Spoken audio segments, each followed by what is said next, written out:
so today it is Book Review Friday. If this goes up on time, I'm not sure it will. And as the title says, I am talking about Fullmetal Alchemist, in particular volumes 1, 2, and 3. So let's get started. That's 3 entire volumes to talk about. This is my favorite manga of all time ever. Favorite comic, favorite manga.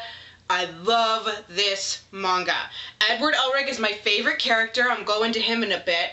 But I adore this. I reread volumes 1 through 10 for hashtag a yearathon. If you guys like this, I can go ahead and go through all 10 of those volumes. I'm gonna be going about 3 at a time, I think. So let me know if you like this. Like, leave a comment down below if you want me to continue it. If you don't, if you're bored with it, I don't know, let me know. Alright, so what FMA is about, it's about 2 brothers, Edward and Alphonse Elric. They live in Amistris, a country that, according to the first animated series, is basically Germany? And in their world, there isn't physics. The science is alchemy, which is science with kind of a little bit of magic. When the boys were children, they broke alchemy's greatest taboo. They attempted to bring their mother back to life through human transmutation. And the reason it is taboo is because it can get you killed. Edward loses his right arm and left leg, and Alphonse loses his entire body and is just a soul bound to a suit of armor. So now the 2 of them are traveling around looking for something called the Philosopher's Stone, which is said to have great alchemic power and hopefully can bring both of their bodies back to normal. This is very much a character-driven story. Yes, there is action, but really it's more character-driven. And so I'm going to talk about the characters as an overview, and then I'm going to go through each volume, breaking down the plot, what I liked, what I didn't like, and other things. So first, let's talk about Edward. Again, favorite character of all time. And he is technically disabled, you know, missing 2 limbs. And yet he doesn't let that stop him or slow him down. And literally he gave himself 1 year to learn how to use his automail prosthetics versus the average time being 3 years, especially for a child, and he did it. He is a martial arts master. He is a bona fide genius. He is so smart that he is a state alchemist, meaning that he works for the government. I love Edward. He often does the opposite of what's expected of him, even surprising Al more than once. Part of the reason he does that is because he has a very, very strong code of honor.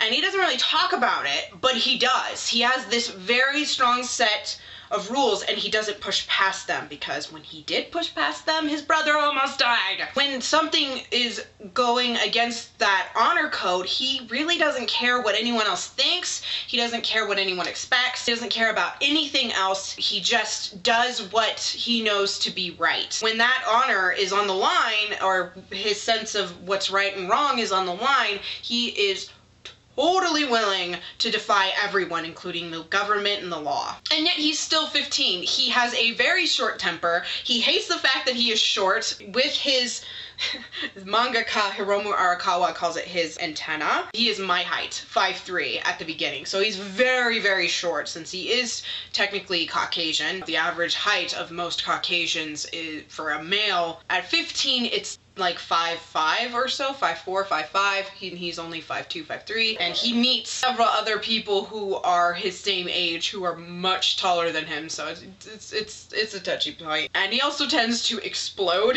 especially when it comes to his height. He is known for his rants, and so someone will say that little pipsqueak or that little guy, and instead of just saying don't call me little or don't call me small, he like explodes and is like, I'm not little, don't call me midget or shorty or shrimp, and the average response is, we didn't say any of those things. So he'll just explode and throw people around and knock people unconscious and stuff, and that's what he tends to do. So he's still 15, and yet he is this amazing character. His brother Alphonse has that same sense of honor, though he doesn't quite follow it to the point that Ed does, but he definitely is very giving. He's very kind. While Ed is short-tempered, Alphonse is very patient, but he does have a line that you don't cross. He is rather terrifying when someone crosses it, because he is a better martial artist than Edward. He's not as good at alchemy, not quite so smart like Ed is, but he can keep up with Ed. Ed is able to put things together very, very quickly in his mind, but if he says something, other people are just kind of like, what? Alphonse can follow his train of thought. He's just a little slower. Now, moving on to other characters, let's talk about this guy and his team. This is Roy Mustang. This guy right here is Colonel Roy Mustang. He's the second in command of the entire eastern sector of the nation. He is the youngest colonel ever. He is a state alchemist also. Mustang is the flame alchemist. So he has gloves that when he snaps his fingers, it creates little sparks. He is able to transmute the air into flammable gases in certain areas and stuff, and it's really cool. He is also Edward's superior officer, and he kind of is this father figure, annoying older brother to Ed. He is perfectly willing to mock Edward. He calls him little, but because he's Edward's superior officer, Ed is not allowed to talk back. They're on the borderline of polite. It's really a hilarious relationship between them, and it's an important bond for the story. This woman right here is Riza Hawkeye. Riza or Lisa, I'm not quite sure what it is in the English translation, but the fans generally tend to address her as Riza Hawkeye. She is a first lieutenant underneath Roy, and she is his right-hand woman. Many of you have heard me talk about my OTP between them. They're my favorite pairing to put together because turns out it's actually illegal for them to be together. So they can't be romantic at all, and yet they can. Just by little looks, shared information. I love them to pieces, and there is nothing she won't do for Mustang, and there's nothing Mustang won't do to protect her life. I really, really love their relationship. He's got Second Lieutenant Havoc, who's a chain-smoking soldier, the typical soldier. Like, if he needs just a soldier, Mustang will call on him. He's got Breda, Sergeant Fallman. Can't remember everyone else.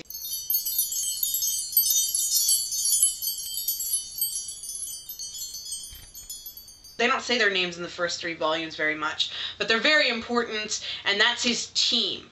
And it's an important team, and Mustang really can't do what needs to happen in the story without his team. And so he's very protective of them.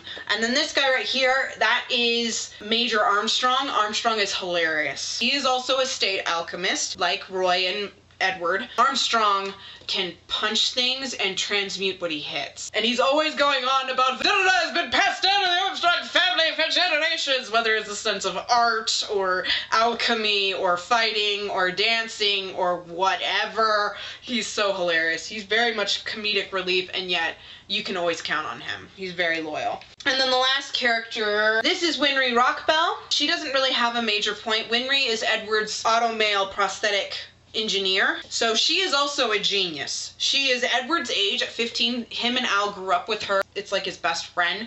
And then she's just this genius when it comes to automail. Her parents were doctors, so she's also a genius when it comes to doctor things. She's almost as good as an actual doctor, which is an important plot point in later volumes. We also have the villains. These are the first 3 that I'll talk about in a bit. First we have Scar. Scar is part of a group that the country of Amistris tried to eradicate, called the Ishvalans. They took over Ishval. It was just a very small pocket, and then tried to kill them all. And so he is a serial killer. And then these guys, we have Lust, Envy, and Gluttony. And you'll learn later more about them, but they are homunculi, which are beings created through human transmutation. And yes, they're named after the 7 deadly sins. Other characters that aren't on covers that I own, this is the best I can get. This is his introduction. This is Lieutenant Colonel Mays Hughes. He is Mustang's best friend. He's just a typical soldier. At one point, he kind of goes on about, like, how can I help with all you alchemist freaks and stuff, and he's really hilarious. He's a great guy, and there's an important plot point that I will discuss later. So that's really what makes the story, is these characters and how they work. Without them, it wouldn't work so well. The plot is really good, but the plot wouldn't work so well without these characters. I love it, and I love that it's character driven, which isn't so true with, you know, American books and even American comics, but it's very true here. Now, I'm going to go volume by volume, so if you don't want me to break down the plot of each volume, discuss them, you're gonna want to leave now. So goodbye, love it. It's 5 out of 5 stars. I love this manga. Go pick it up. Go pick it up. If y'all are looking for some comics or graphic novels to get into, FMA is the way to go, man. Okay? So goodbye. Alright, so Volume 1. Volume 1 is very easy to talk about because basically we are establishing the characters and the plot.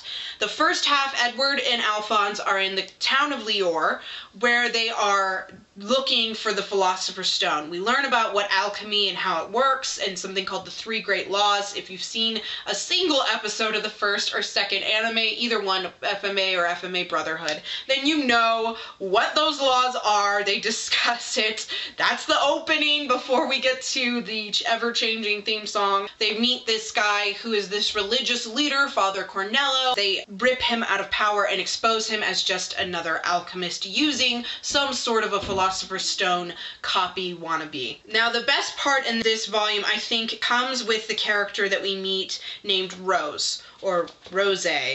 There's a dash over her name in the manga.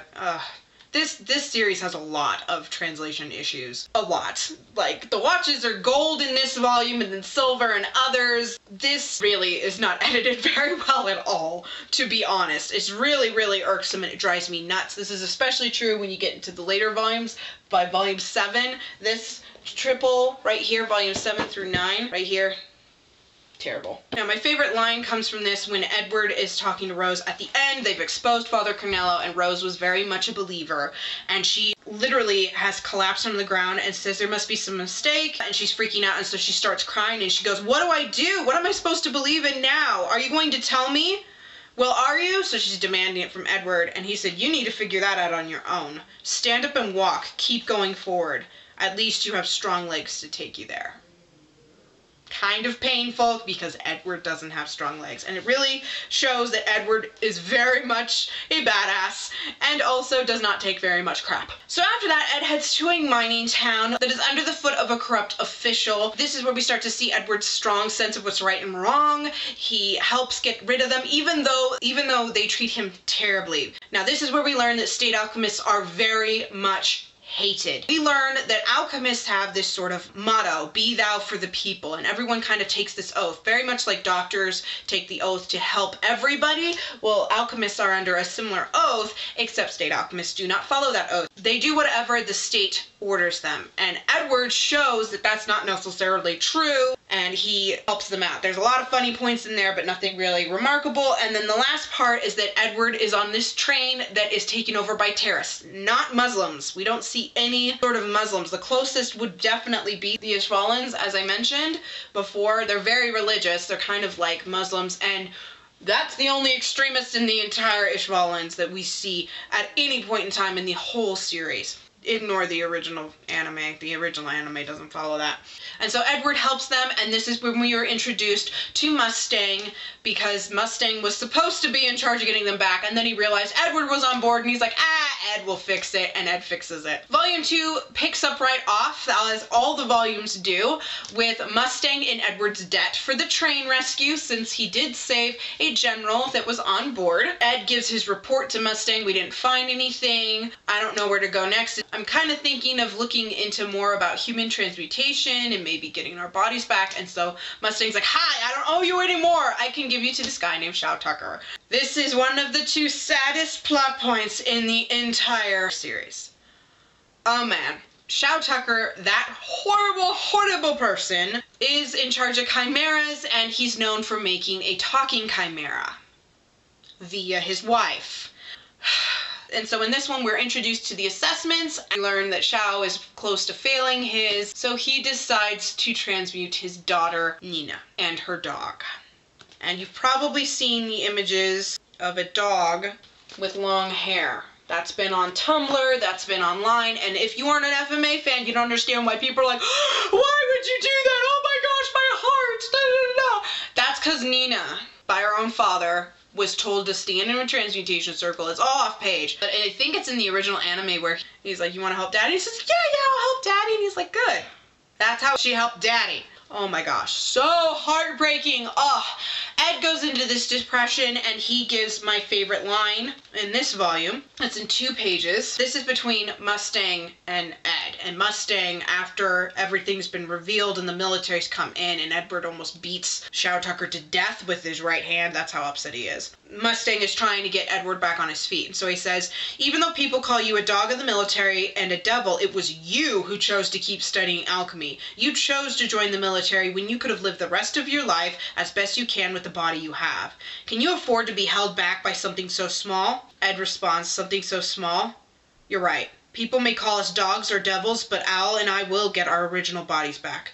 But we're not devils or gods. And I'm gonna alter it to the way that it's done in the animes. We're humans. We're just pathetic human beings. And we can't even save one little girl. Oh, heart-wrenching. That makes me want to cry. It's so sad. So sad. Then we get to meet Scar as he kills Nina and her father. So this is when things really start to kick off. We learn about Ishval and the war there, as well as Scar and his oath to kill all state alchemists, even though he's using alchemy. Scar's attack on Edward, where he destroys Ed's right arm. Ed realizes he can't do alchemy anymore, and two, he is completely stuck. And so his brother Alphonse has been blown up. The lower half of his body's disconnected from the upper. He only has one of his arms working. And so when we're down, Ed asks Scar, are you going to kill both of us, or are you just after me? Scar says, I'm just after you. And he's like, and Ed goes, okay, just promise me you won't hurt my little brother. And it kind of reveals that while they keep talking about their original bodies back, Edward's main goal is not his body back. Alphonse's goal is Edward's body, as well as his own body. Edward's only goal is Alphonse's body, because he can't stand that Al can't eat, he can't feel anything, he can't smell anything, of course he can't taste anything, he can't even sleep. And it's really, really hard on Edward to see his brother in that state. And so his main goal is his brother, and even if that costs him his life, Ed is willing to pay that price, which Alphonse is not okay with. The aftermath of that, Mustang comes in and saves the day. We learn about Ishval, and we start to learn about just how this government is not a good government. And we get a peek into that. We get to meet Dr. Marco, who reveals that he has been working on the Philosopher's Stone. Before they head to Risenbold, Marco gives them the location of his notes. Volume 3, the plot is really taking off. We are full-blown into the story and only at chapters 9 through 12 here. So very quickly, this story gets pretty darn serious. So it starts out, Edward reaches Risenbold, his arm's being fixed, it's a lot of fluff. We get to see a little more into his background, we get to meet Winry, we get to meet Grandma Pinako as Edward addresses her. And it's very fluffy and stuff. Armstrong has to be Edward's bodyguard, so it's really funny, which kind of balances out the chapters that come shortly after that. So then they head to Central, and they're looking for Marco's notes about the Philosopher's Stone. Well, we've already started to see more about Envy, who can change shape and change physical form, Lust, who can use her nails to extend into spears, and Gluttony, who eats people alive. We don't really know what they are, we don't know what their game is, but they're keeping tabs on Ed. And so they find out that Marco gave Ed his notes. So Lust knows they're at the Central Library, this main library, the entire government, and so she burns the thing down before they can get there. Ed and Al are, of course, devastated, but then they learn from another librarian, they're asking, were they in this branch that was burned down? She checks it, yes they were. And they're like, and she's like, well, if you're really looking for just one book, you can go and check this girl named Sheska. Sheska is one of the characters that I've connected to the most in any comic ever. Sheska is a big-time bookworm. Her house is literally just books. There's no furniture, there's no room to walk almost anywhere, there's just books. In fact, when we meet her, here it is, Sheska, right there at the top, is buried alive in the books. She says, I thought I was gonna die under there. She's being smothered by a huge amount of books. And so every time anyone's like, you have too many books, I have close to 700, y'all. And I'm like, not compared to Jessica, she has 7,000 plus. Oh, she's so funny. She has a photographic memory, so anything she reads, she can recall all at once. I would love that. So she helps them by writing out the entire notes, because yes, she read them, yes, she remembers them. And then stuff gets real. The notes are encoded. It looks like a cookbook. Alchemists have to code their notes so people can't claim to do the same thing that they're doing to protect their research and stuff. That's just the way all of them are. Mustang uses it with girls' names. Edward uses it through a travelogue that even Alphonse is like, I can't make heads or tails of Edward's notes.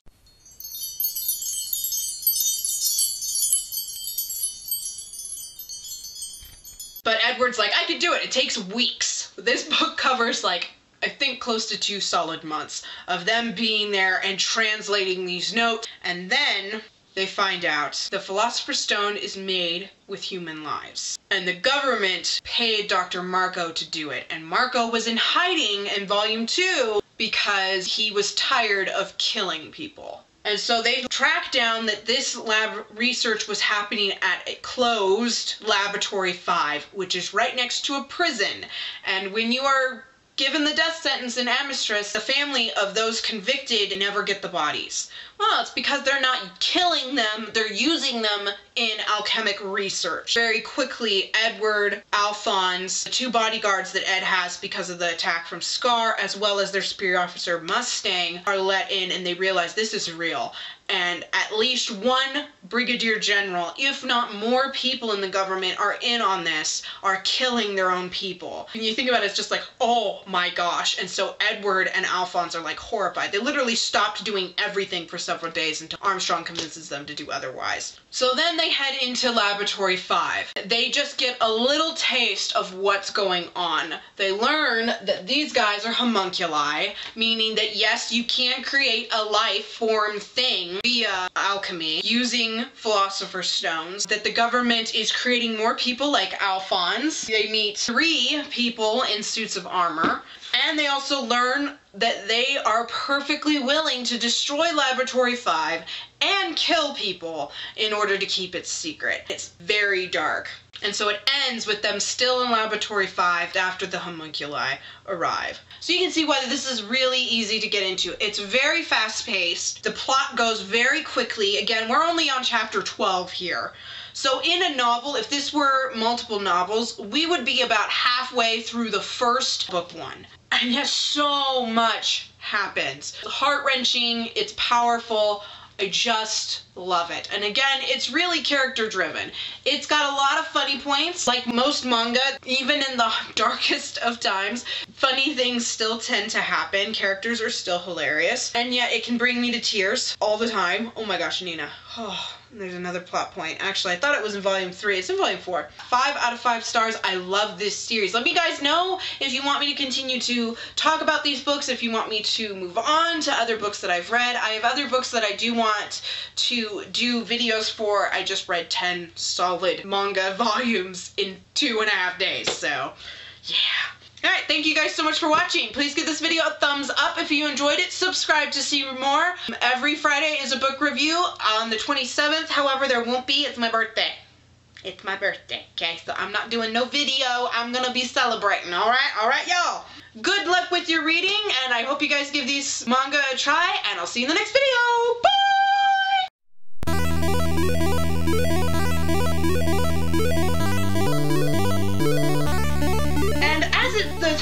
Live in Amistris.